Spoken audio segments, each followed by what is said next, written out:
Hi Andrea, thank you very much for coming here today and speaking to us about your activities in the outdoor with children in Glasgow. Could you maybe talk a bit about yourself first of all and say something about the work you do with primary schools in Glasgow? Yes, we're here in the North Kelvin Meadow in the Children's Wood. This is where I work with schools and nurseries, local schools and nurseries, but also those who get in touch with us and want to come for outdoor learning and play. I also do my own workshops, run my workshops in primary schools with the Goethe Institut and take language outside, outdoors.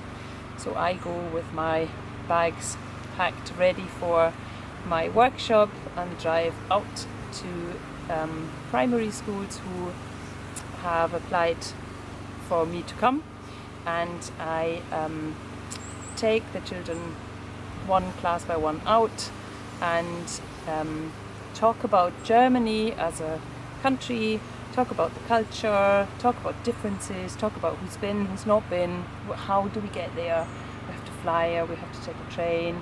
We talk about Europe, I've got my map of Europe, and we gather around it and we talk about the differences in languages and in the countries.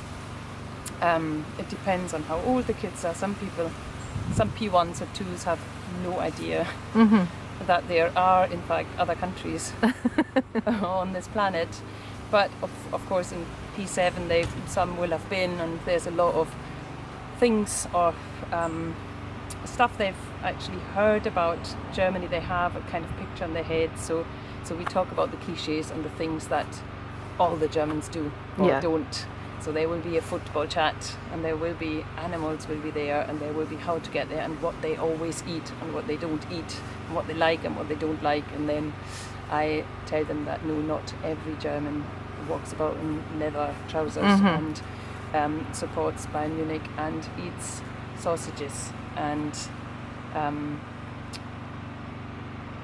schnitzels.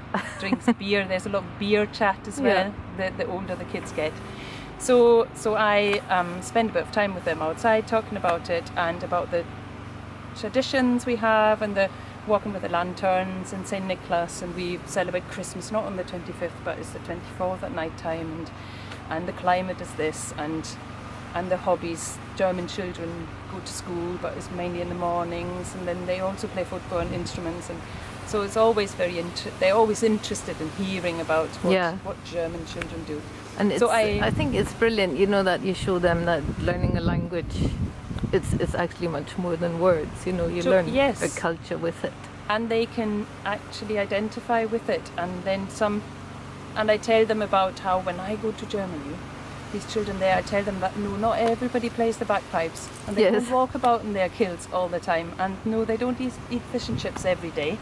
So we talk about this for a bit, and then I send them off to find the tree cookies with those animals on them. And I always make it kind of fun. They have to run off and come back with one, and if they haven't found one, then a friend will help them.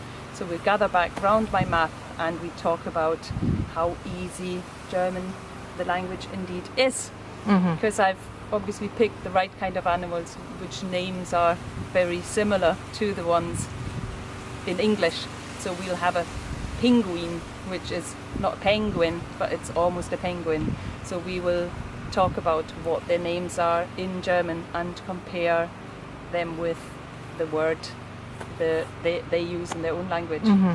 And so we have a bit of a laugh about how they have to put their German hat on and then just pronounce all the English words they know, the English animals, and they just pronounce them and pretend to be German, and there they are, done, and it's so easy.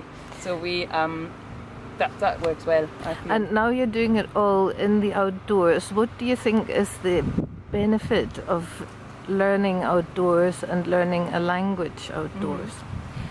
I think going outdoors is always good. Obviously, I would say that.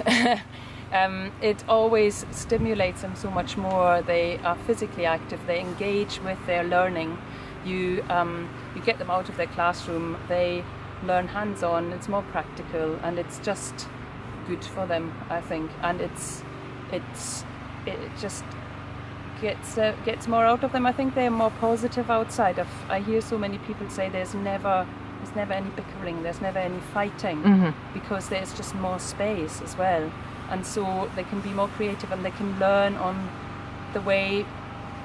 There's different learning. I think there's different types of learning, and kids learn differently from one another. So you can kind of grab them where they are and stimulate and get them to really put it into their heads, rather than having it on paper and needing to write it down, or that sort of the normal classroom style of learning. Yes, and I saw you prepare a really lovely activity. Your number game. Shall we walk over there and have a look at it? Well, now the wind has maybe just destroyed it slightly, but we talk about Germany, the map, and where it is, and then who's been, and the languages, and then we do the animals. So we will all repeat, and then I say, so who has got, wer hat einen Elefant? And so they have to check what they've got, and then we mix them around, and then they have to again listen to me asking in German, so trying to put as much German in, and even if they don't understand, they will understand the super, gut gemacht, super, klasse, ja genau, although they might not know what ja genau means, but they know from my reaction that this must be positive. So that's good. And then we will focus on counting as well. So most kids in the classrooms or wherever they learn a different language will have heard some numbers and count from 1 to 10 or 1 to 20 maybe. So we will all get together a 1 to 3, 1, 2, 3 bis up to 10. And then we'd sometimes get into, so who knows even a different language to English and German? Is there any other people who speak a different language in the house? So then there's often kids whose mum or dad is, say, French or Spanish. So they come up, they pipe up, and they tell me what it is, or us all. They can show off with their extra language they have, and it isn't such an alien thing. It just happens everywhere, and there's so many of us. So then they count to 10 maybe, and then there will be somebody else who's never said anything at all. Oh, actually, we speak a different language in my house. So then we count again. We try to count with this person. Of course we will fail, because we are just not as good as this little quiet boy there who speaks yet another language. So we have the task divide up into 5-6 groups depending on the class size. Pick your friends, or be clever and maybe get a mixed gender group going, because often that helps the group. And your task is to make a number line from 1 to 10 made from natural ingredients. So you are a team and you work hard as a team, and you have to find something which will be your number one. So one thing that will be number one, which in this case I pick this branch. This is my number one. So often they come along with, like, say, a snail or something, which is brilliant for a number one. You wouldn't, I say, but see if that, you wouldn't find 9 more of those. So you're going to, that must be your number one, or maybe 2 if you find 2. So put this down as your number one. Number 2 will be 2 of the same kind of things next to number 1. So I picked some lovely orange. Orangene Blumen. Here we are, 2. Then number 3 turned into number 2 now, because one leaf, here it is. Nummer 3, 1, 2, 3. Grün, this is the color. Then we move on to not just the numbers, but also the colors, and maybe whatever it is. In this case, a leaf is a Blatt. 3 grüne Blätter. The next one is 4, number 4, but it's a different green leaf yet again. And number 6, I picked these. Number 7. So all of the kids in the group will head off and come back and put together this number line from 1 to 10.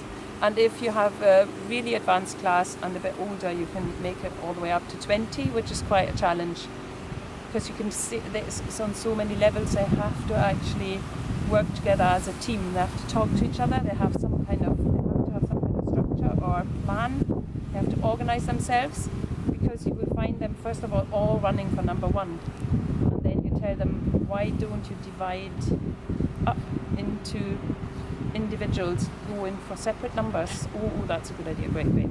So then they run off again, and I think there is so much learning and that really it's not shows just- the advantage of being Yeah. outdoors, you know, because you can just do so much more than being in a classroom. Yeah. Learning about nature at the same Yeah. time, Yeah. it's really lovely. And maybe to finish off with, have you got some little anecdotes, some feedback you're getting from the classes you're teaching? Yeah, there's it's always, I have to say, I just always have a good laugh. It's really funny. You get so many different characters in each class all the time, and they also find it most amazing in some schools that there's a real true German right in front of them. Would you believe? So speaking to like, wow, you're like German, like from Germany. That in itself is quite a thing. And then there's always words that they absolutely love and adore, which you as a German don't really waste a thought. You just don't understand that this could be funny at all. So they love certain animals, and they love really harsh sounding words like Eichhörnchen or something. Lovely. But they totally tell you, my absolute favorite is Meerschweinchen, guinea pig, which is just such a bizarre word, they think, because it's obviously a sea piglet directly translated, which we would have never even thought about, that this could be possibly a right laugh. But they're really excited about interesting sounding, or when they actually get the hang of translating it directly into, when we talk about the footballer Schweinsteiger, Yeah. it's quite a funny thing. That's a pig in there, and they will have a pig on their little Schwein, a pig on their little tree cookie, and then And I guess they will remember all they these will words remember poor Schweinsteiger being a pig climber, which is quite funny. And I also send them, before I go into schools, I send them a package with an invitation. So in German they have to translate it, have to know what to wear, when to come out and what time, and they get a badge. So I make them a badge with a German, either a little saying or a word, or it could be something like, a boy came up to me and said, my badge says lame duck, which is Lame Ente.